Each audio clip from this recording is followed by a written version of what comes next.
আছে সোশ্যাল মিডিয়ায় যারা শুনছেন মন দিয়ে শুনবেন, আমি মসজিদ মাদ্রাসার জন্য চিল্লাতে শুধু আসিনি, হ্যাঁ আমার ধর্মের উপরে আঘাত দিলে কথা বলবো, সেটা সংবিধানের ভেতরে থেকেই কথা বলবো।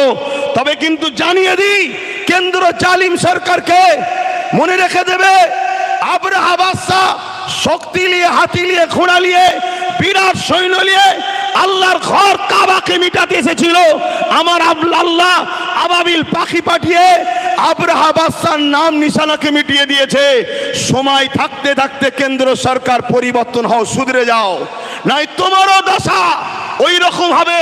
তুমি যে জায়গায় পাল্লা দিতে যাচ্ছ, তুমি জানো না মহান সৃষ্টিকর্তার পাওয়ার কত? তিনিই তো তোমাকে সৃষ্টি করেছে, আমাকেও বানিয়েছে।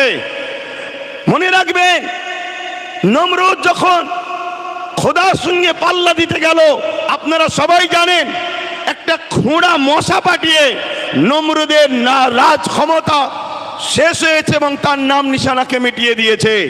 একটা বিষয় কিন্তু এখানে মজার, আল্লাহ সৃষ্টিকর্তা সবসময় বড় পাওয়ারকে খতম করার জন্য ছোট ছোট মখলুককেই কিন্তু ব্যবহার করেছে, দুনিয়াকে বুঝিয়ে দিয়েছে এদের জন্য আমার ছোট মখলুকই যথেষ্ট। বলুন সুবহানাল্লাহ।